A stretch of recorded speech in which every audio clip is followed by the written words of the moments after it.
So you realize people settle for two things. One, because they lack standards. And number two, because they feel they have no any other chance. They are fatigued, they are tired. They're saying, you know what, I am tired of starting relationships, so I will start that relationship and stay in it even if it's a bad relationship. I will be with that friend even when it's a bad friend. And that actually does not help at all. And so the wounds and the hurting in relationships are not necessary. Once we do the right things, once we have the discernment, once we're not just judging people, but we are discerning and knowing what exactly they should be doing in our lives and what they should be doing. Because discernment helps you actually even talk to these people. You tell them that, you know what, you cannot, we teach people how to treat us. So you tell them, no, you should never do this ever again, because I do not condone it and I do not like it.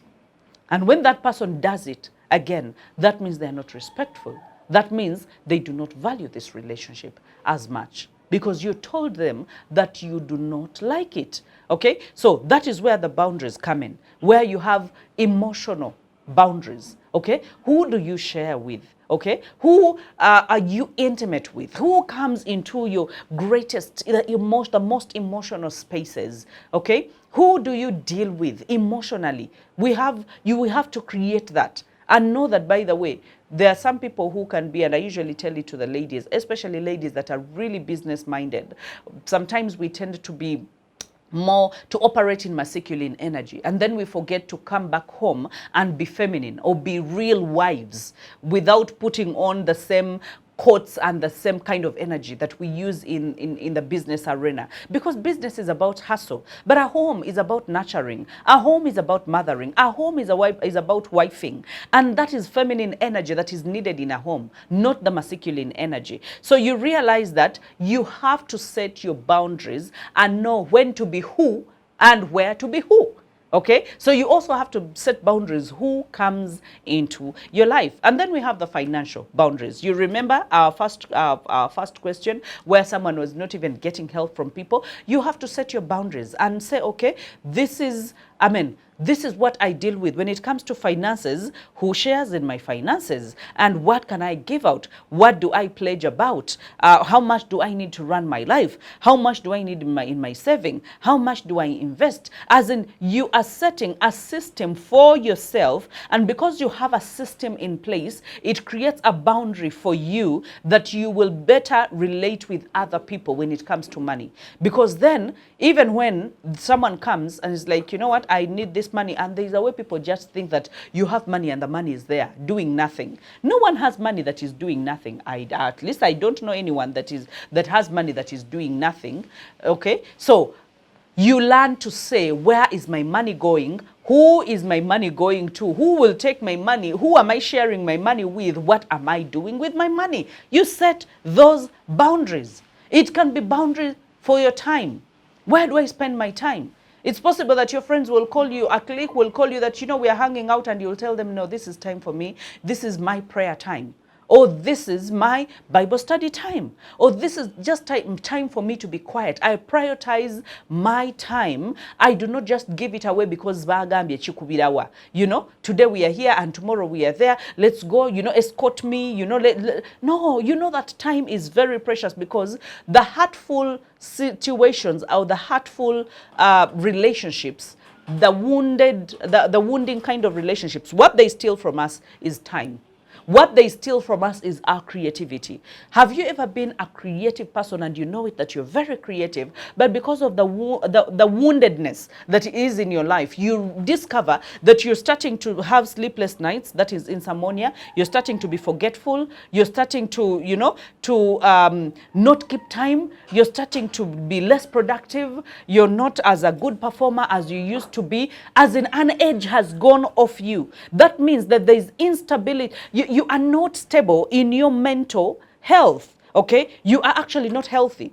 If we get you, now you are at a point where you went from being healthy and you went to being reactionary, and now you are injured because of what has happened. So the wounding relationships cause us to be the injured people on the phases of mental health.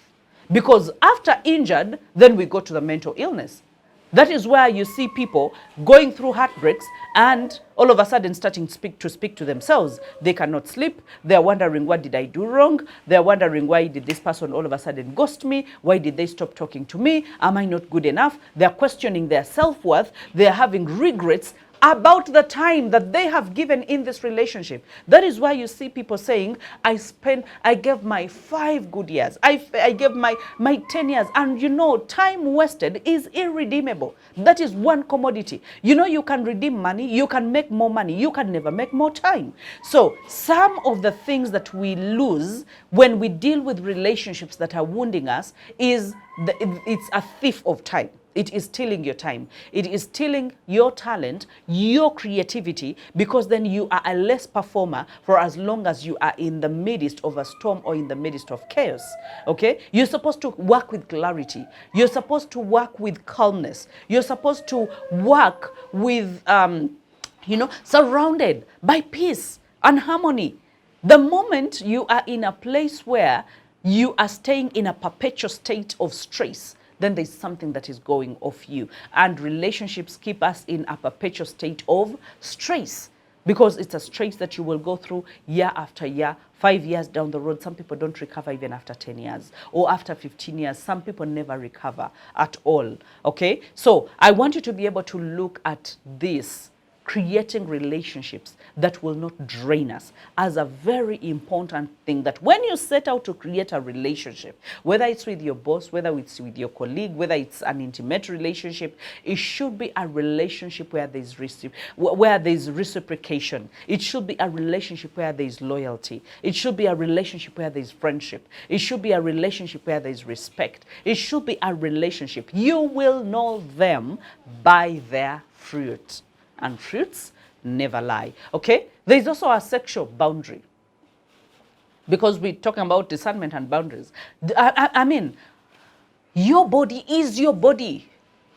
You mind who touches it. You mind who comes close to you. You mind who you give it to. So you establish that without any kind of remorse.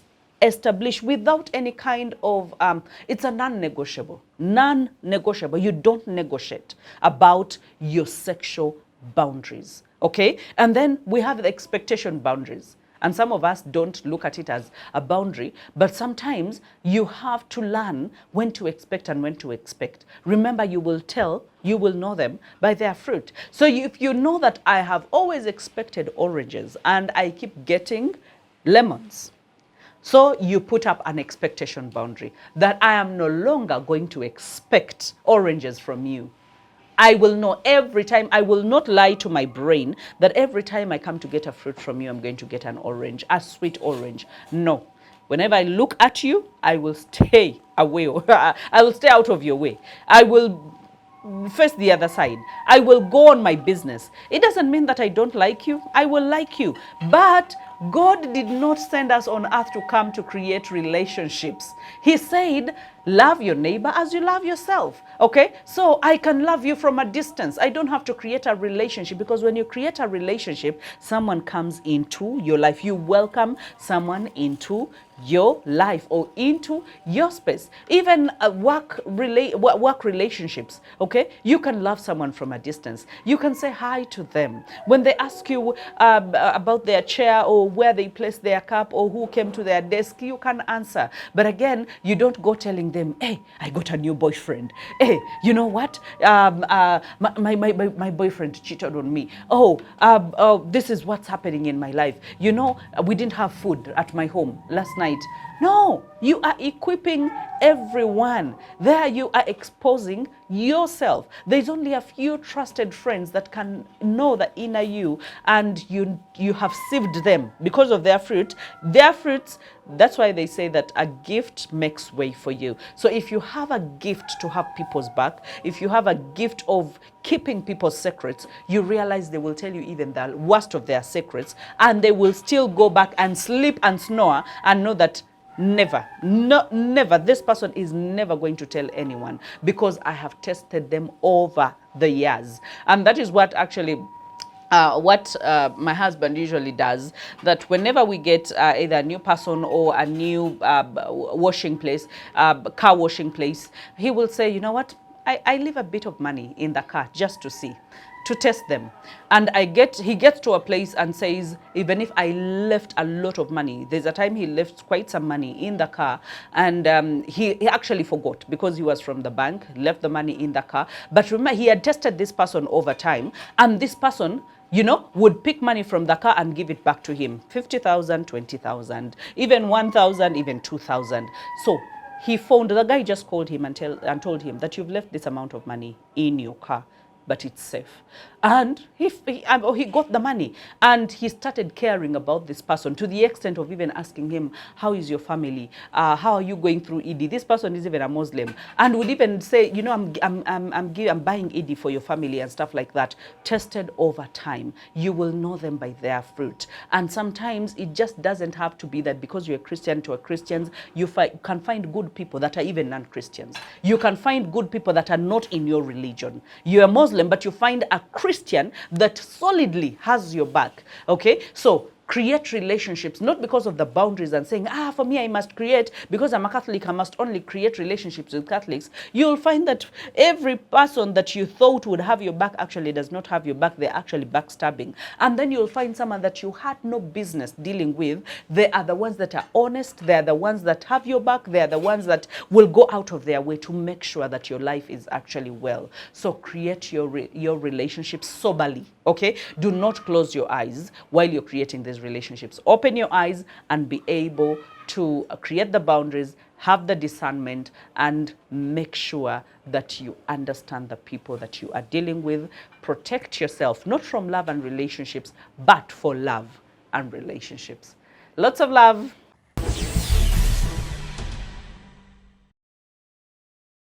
Relationships are here to stay, if you realize, and the sooner we get into being able to make better decisions for ourselves, then the better we are in deciphering and deciding what kind of relationships we want to have with people. But definitely it should be a relationship that does not drain you, that does not zap energy out of you, and that does not hurt you or wound you, because hurt people hurt other people, and that you have seen for quite a long time. So I appreciate that you came on this journey with me. I hope that you can be able to put into practice the things that we have talked about. Remember, as you're trailblazing out there, people are looking at you and they're looking at what you are doing, and they want to be like you. So be better so that they can also want to be better. Okay, thanks to the crew that brings this show to you. Merapi, thank you so much. And when it comes to the control room and the people on the creative table, you're awesome. So from us to you is a good night.